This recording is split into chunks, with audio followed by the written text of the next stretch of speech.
రే రే యాడికి పోయినవరా నువ్వు?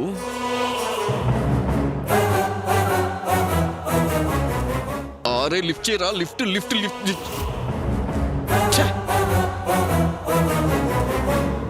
ఈ రాకేష్ గడు ఏడ తెచ్చిండు? గుడికి వస్తానన్నాడు, ఆడికి రాకుండా హ్యాండ్ ఇచ్చిండు. ఎన్నిసార్లు ఫోన్ చేసా ఫోన్ లిఫ్ట్ చేయడు. అన్నయ్య నీలో నువ్వే మాట్లాడుకుంటున్నావేంటి? లేసలే గా రాకేష్ గడు యాడికి పోయిండో సమస్గాక సోన్ చేస్తున్నా. నాకు కూడా అదే అర్థం కావడం లేదన్నయ్య. మంజులని ప్రాణంగా ప్రేమిస్తానని చెప్పినవాడు ఖచ్చితంగా గుడికొస్తానని చెప్పి ఎందుకు రానట్టు? సెలే ఒకవేళ ఆ పొట్టిదానికి ఈ విషయం తెలిసి ఆడిని గుడికి రాకుండా ఏం చేసిందంటావా? ఆహా, ఆ అవకాశం అయితే లేదన్నయ్య. ఎందుకంటే మనం గుడికి బయలుదేరేటప్పుడు నాతో ఫోన్లో మాట్లాడాడు, గ్యారంటీగా వస్తానన్నాడు. సడన్ గా ఏమైందో ఎందుకు రాలేదో అర్థం కావడం లేదు. రాకేష్ గనుక వచ్చి ఉంటే ఆ మంజుల బండారం బయటపడి దాని పీడ వదిలిపోయేది. అవుసలే ఆ పొట్టిది బలే దెబ్బ కొట్టింది. అరే పూజను కూడా సత్యనాశ చేసింది. గది పుట్టేనా మంచిగుంటుండే. నాకు కూడా అదే భయంగా ఉందన్నయ్య.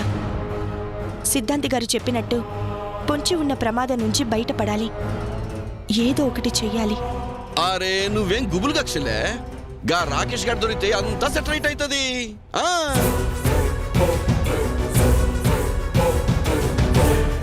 ఇప్పుడు ఏం చేద్దాం సిల్లే?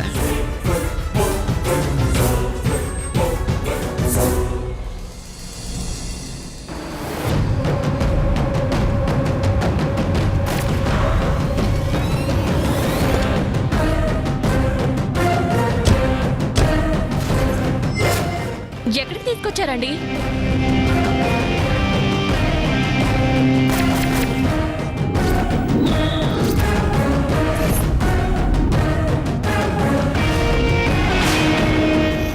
ఏంటండి ఇది? నువ్వు ఆశపడ్డావు కానీ ఆవేశంలో పొలం డాక్యుమెంట్స్ మీద నీ పేరు మంజులాని రాయించి నాతో సంతకం చేయించుకున్నావు. అది చల్లదు. ఆస్తి శాశ్వతంగా మనది అవ్వాలంటే డమ్మీ పేరు చల్లదు, ఒరిజినల్ పేరు కావాలి. నువ్వు గతంలో నా దగ్గర రాయించుకున్న పొలం డాక్యుమెంట్స్ చెల్లుబాటు కావు కాబట్టి నీ అసలు పేరు వెంకట సుబ్బలక్ష్మి పేరు మీద నీకదే 10 ఎకరాలు రాయించి పేపర్స్ తీసుకొచ్చాను. ఎవరినైనా పెళ్లి చేసుకుని జీవితాంతో సంతోషంగా ఉండు. అవి తీసుకుని నా జీవితం నుంచి వెళ్ళిపో. ఎవరైనా గతాన్ని అడ్డు పెట్టుకుని పగ సాధించాలని చూస్తారు, లేదా డబ్బు కోసం డ్రామాలు ఆడతారు. నాకు తెలిసి నీకు కావాల్సింది ఆస్తి. ఎందుకంటే నీకు నాకు ఏ పరిచయం లేదు. పగ పెంచుకునే గతం మన ఇద్దరి మధ్య లేదు. అందరినీ ద్రాక్ష కోసం అరువులు చాచి నీ జీవితాన్ని నాశనం చేసుకోవద్దు. నా నుంచి, నా కుటుంబం నుంచి దయచేసి వెళ్ళిపో. చూడు వెంకట సుబ్బలక్ష్మి, ఇప్పటిదాకా నా మంచితనాన్ని, సహనాన్ని మాత్రమే చూశావు. నన్ను రెచ్చగొట్టి నాలో ఉన్న మృగాన్ని నిద్రలేపడు. నా గతాన్ని అడ్డు పెట్టుకుని ఇంకా నా ఓర్పుకి పరీక్ష పెట్టద్దు. ఇప్పుడే ఆస్తి పేపర్లు తీసుకుని నువ్వు ఇక్కడి నుంచి వెళ్ళకపోతే నీ జీవితం రెంటికి చెడ్డ రేవడవుతుంది. అంతదాకా తెచ్చుకోవద్దు. వెళ్ళిపోయి నా జీవితాన్ని ఎలా నరకం చేసుకోమంటారు రామరాజు గారు? మిమ్మల్ని వదిలి వెళ్ళిపోతే నాకు ఎదురయ్యే పరిస్థితుల గురించి గతంలో చెప్పి వెళ్లకుండా ఆగిపోయాను. మీరది మర్చిపోయినట్టున్నారు. రామరాజు గారి భార్యగా నేను బయట అందరికీ తెలిసిన తర్వాత ఆస్తుంటే మాత్రం ఒంటరిగా సంతోషంగా ఎలా బ్రతకగలను? పైగా మీరే నా భర్త అని ఆస్తులు పెంచుకున్నాను.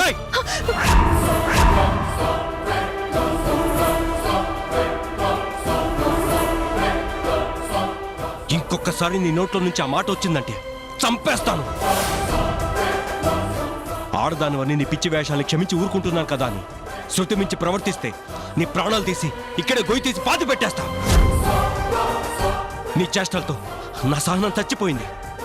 ఇక చాలు నీ నాటకాలు. అనవసరంగా నీ జీవితాన్ని ఇదే ఆఖరి క్షణాలను చేసుకోవద్దు. ఇక్కడి నుంచి వెళ్ళిపో. ఏమండి, ఏమండి, నాకు అన్యాయం చేయకండి. మీ మీద నమ్మకం పెట్టుకున్నాను, చెప్పలేని ప్రేమను పెంచుకున్నాను. నన్ను మీ నుంచి దూరం చేయకండి. నేను బ్రతకలేనండి. వదలు. అసలు నువ్వు ఆడదానివేనా? పెళ్ళైన మగాడు మీద ఆశపడి బరి తగ్గించి ప్రవర్తించకు. పిచ్చి వేషాలు లేకుండా వెళ్ళు. ప్లీజ్ అండి, అలా అనకండి. నాకు మీరు కావాలండి. నన్ను మీతో ఉండనివ్వండి. ముందు నా కాలు వదులు. లేదండి, మీతోనే నన్ను చూసుకుంటారని, మీ జీవితాన్ని నాకు పంచుతారని మాటిచ్చే వరకు మీరు చంపినా సరే నేను మిమ్మల్ని వదలండి. ఒప్పుకోండి, నాకు జీవితాన్ని ప్రసాదించండి. ఏయ్, నీకు బుద్ధుందా?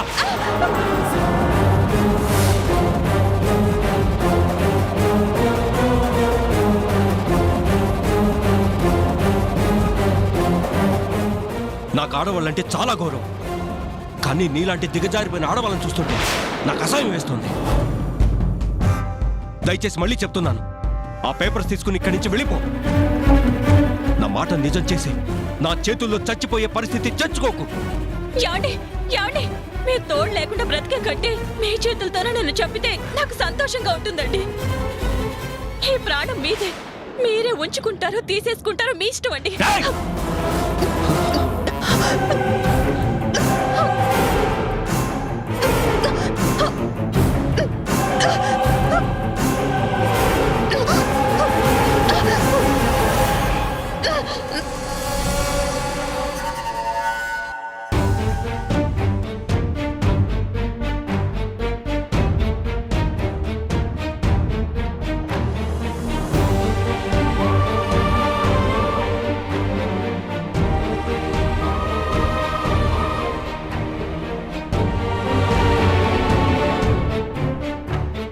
నాకెందుకో టెన్షన్గా ఉందక్క.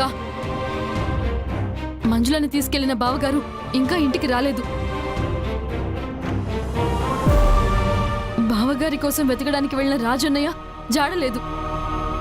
అన్నయ్యని వెతకడానికి వెళ్లిన ఇద్దరు తమ్ముళ్ళు అడ్రస్ లేరు. నాకైతే చాలా భయంగా ఉందక్క. బావగారికి గాని రాజన్నయ్యకి గాని ఫోన్లు చేస్తే కలవడం లేదు. మనకైతే కలుస్తలేవు. మనం పరేషాన్ అవుతామని ఎరకనే కదా. వాళ్ళన్న ఒక ముక్క ఫోన్ చేసి ఏడున్నర చెప్పకపోతే ఎట్లా? చెలే చెలే, అనయ్య అనయ్య నువ్వు ఒక్కడివే వచ్చావేంటి? ఆయన ఎక్కడా? అదేంటి చెలే, బావ ఇంకా ఇంటికి రాలేదా? నీకసలు దమాకుందా అన్న? అప్పుడనంగా బావనెతికి పోయినావు. బావ రాలేదా అని ఈడ అందరు గుబులైతుంటే బావ రాలేదా అని అడుగుతావేంది మళ్ళా? నువ్వు మీ బావగారిని ఫాలో అయ్యి వెళ్ళలేదా అన్నయ్య? చాలా దూరం బావగారి వెనకాలే పోయినా చెల్లే.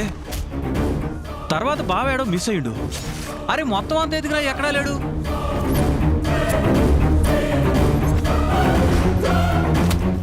ఫోన్ చేస్తే కలుస్తలేదు చెల్లే. పరేషాన్ అయి తిరిగి వచ్చినా. నాకెందుకో కీడు శంకిస్తోందక్క. పొద్దున్ననగా వెళ్ళిన వాళ్ళు ఇంకా రాకపోవడం ఏంటి? అసలే బావగారు దాన్ని చాలా కోపంగా లాక్కెళ్లారు. ఇంత రాత్రైనా రాలేదు. ఏమైందో ఏంటో. హ, ఏం కాదు, మీరు అనవసరంగా టెన్షన్ పడకండి.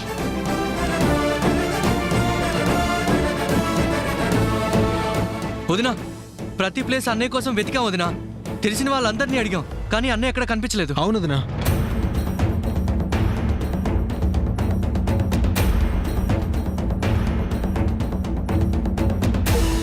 అక్క, ఇంక లాభం లేదు. వెళ్దాం, పద పద. ఎక్కడికి దాక్షాయిని? పోలీస్ స్టేషన్ కక్క.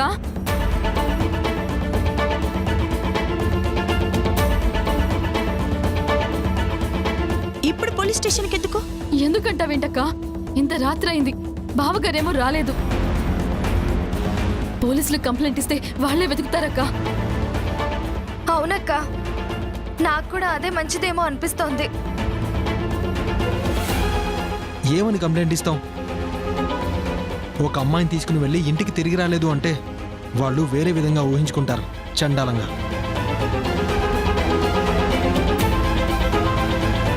వాళ్ళు తప్పుగా అనుకోకుండా జరిగిందంతా వాళ్ళకి అర్థమయ్యేలాగా క్లియర్గా చెప్తాం. ఇదిగో చెల్లే, మనం ఏం చెప్పినా పోలీసులు మట్టుకి గల్లత్తుగానే సోసాయిస్తారు. అబ్బా ఆపండి. అనవసరంగా పోలీస్ స్టేషన్కి వెళ్ళి మన పరువుని మనమే తీసుకోవడం ఎందుకు? ఆయన వస్తారు, మీరెవరు టెన్షన్ పడకండి. వదినా, పోనీ మళ్ళీ ఒకసారి వెళ్ళి మొత్తం వెతికిరామంటావా? ఇప్పుడే వద్దులే నాని, మీరందరూ ప్రశాంతంగా ఉండండి. తెల్లారేసరికి మీ అన్నయ్య వచ్చేస్తారన్న నమ్మకం నాకుంది. మీరు వెళ్ళండి, వెళ్ళి పడుకోండి.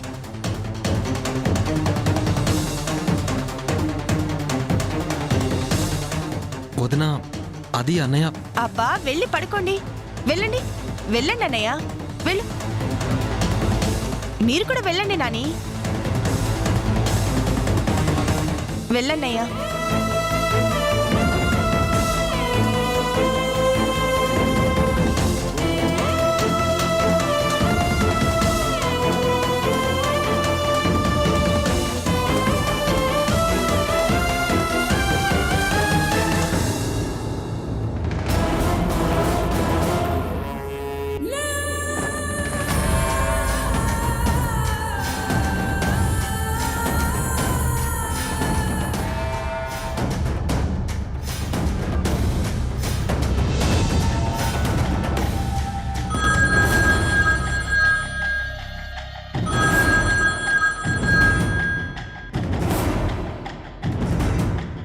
హలో, రామరాజు ఉచ్చులో ఇరుక్కున్నాడు మేడం.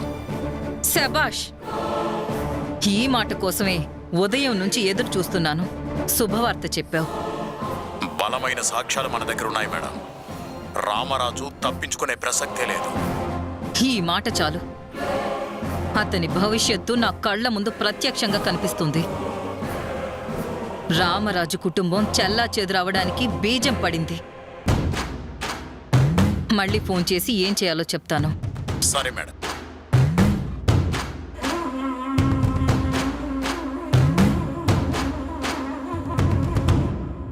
రామరాజు,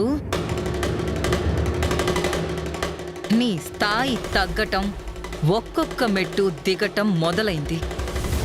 ఇక పతనమే.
ఏమండి,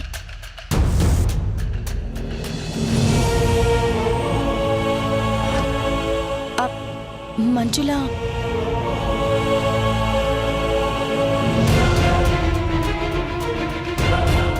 మిమ్మల్ని నన్ను అడిగేది. మంజుల ఎక్కడుంది? లేదు.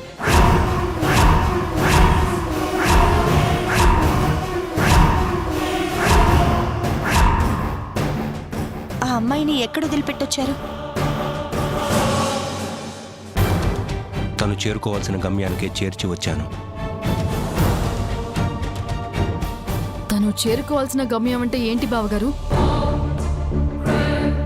తన ఇంటికా లేక ఇంకెక్కడికైనానా? బావగారేంటి దాక్షాయిని ఆ పొట్టిదాన్ని ఎక్కడికి పంపారు అని అడిగితే అలా చూస్తారు? కొంప తీసి పైకి పంపించారా? నువ్వు నోరు మూసుకోవే. అన్నయ్య, ప్రాబ్లం అయితే ఏం లేదు కదా? అంటే ప్రొద్దుననగా వెళ్ళిన వాడివి ఇప్పటిదాకా ఇంటికి రాకపోతే వదిన మేము చాలా టెన్షన్ పడ్డామన్నయ్య. అవునన్నయ్య, నువ్వైనా ఒక ఫోన్ చేసి ఎక్కడున్నావో చెప్పుంటే మాకే కంగారు ఉండేది కాదు. నీకోసం నేను శ్రవణన్నయ్య చాలా చోట్ల వెతికేశాం. అవు బావా, నేనైతే నీ ఎంటనే పడి మస్తు దూరం వచ్చినా. నువ్వేంది బావా గంత స్పీడ్గా పోయినావు? ఆ తర్వాత నువ్వు ఏడకు పోయినావు అని మొత్తం దేవులాడినా. నా గురించి ఎవరూ వెతకాల్సిన పని లేదు, నా గురించి ఎవరూ టెన్షన్ పడాల్సిన పని లేదు. అంటే మీరు చాలా కోపంగా మంజులని తీసుకెళ్లారు కదా బాబుగారు. ఆవేశంలో ఏమైనా చేశారేమోనని మా టెన్షన్.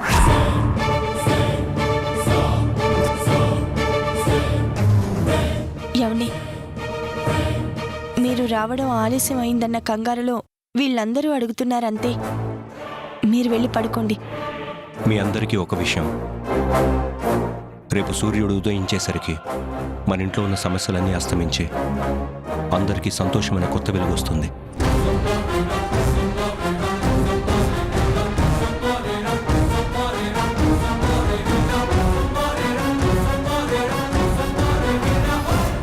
ఇన్నాళ్ళు నా వల్ల మీరు కోల్పోయిన ప్రశాంతత, మనశ్శాంతి తిరిగి వస్తుంది.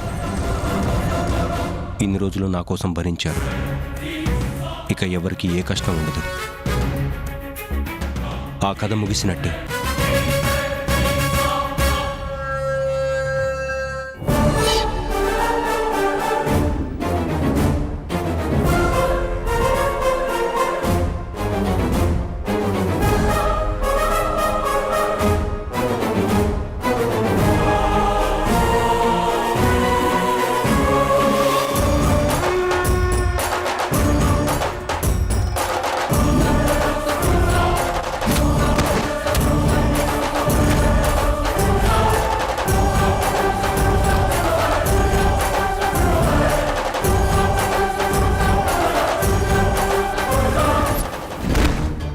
దాక్షాయిని, బావగారి మాటలు నాకేదో అనుమానం కలిగేలా ఉన్నాయి. అనుమానమా? ఏంటది? నాకెందుకో బావగారు ఆ పొట్టిదాని పీక నొక్కేసి బావిలో విసిరేసి వచ్చారేమో అనిపిస్తోంది. నీకెందుకే? ఇందాక నుంచి అలానే అనిపిస్తోంది. ఆ మంజుల గురించి మనకు తెలియందేముంది దాక్షాయిని? గబ్బిలల్లా చూలు పట్టుకుని వేలాడే రకం. అంత తొందరగా బావగారిని వదిలేసిందంటే నాకెందుకు నమ్మబుద్ధి కావడం లేదు. ఏమోనే, నీ అనుమానం నిజమైనా అవ్వచ్చు. చూద్దాం ఏం జరుగుతుందో. ఏదైతేనే దాని పీడ విరగడైపోయింది. నాకు బాగా నిద్రొస్తుంది. ప్రశాంతంగా వెళ్ళి పడుకుంటాను.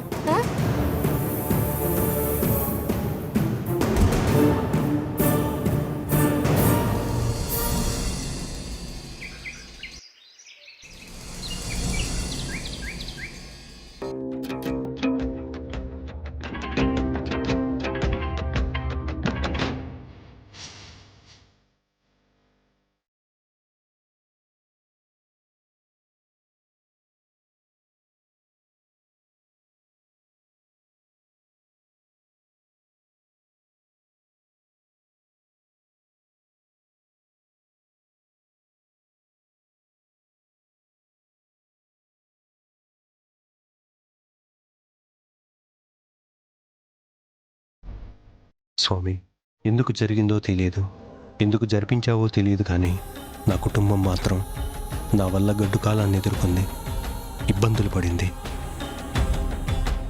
నేనేమైనా పర్వాలేదు, వాళ్ళందరూ బాగుండాలి, సంతోషంగా ఉండాలి. నేను నిజాన్ని దాచిపెట్టడం వల్ల నా వాళ్ళందరూ కుమిలిపోతున్నారు. నేను చెప్పలేనని నన్ను ఆశీర్వదించే ఈ ప్రపంచానికి నిజం తెలియకుండా చూడు స్వామి. కృతజ్ఞుని స్వామి.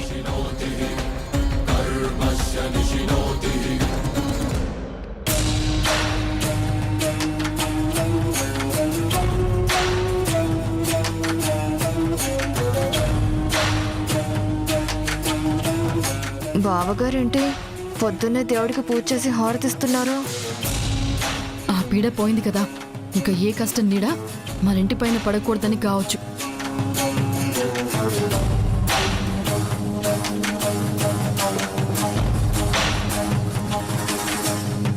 సమయానికి వచ్చారు, హారతి తీసుకోండి. మళ్ళీ చెప్తున్నాను, ఈ రోజు నుంచి ఏ సమస్య మీకుండదు, అందరూ ఆనందంగా ఉండొచ్చు.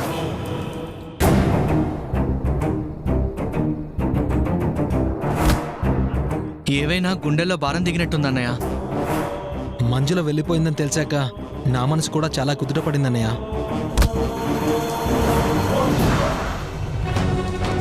నాకైతే డీల్ షో కొట్టినంత ఖుషి అవుతుంది బావా.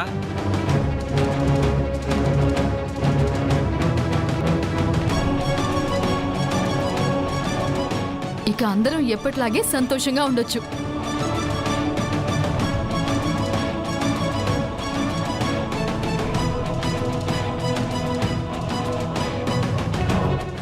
ఇప్పుడు ప్రశాంతంగా చిట్టి నానిల పెళ్లి సందడి సందడిగా హడావిడి చేస్తూ చెయ్యొచ్చు.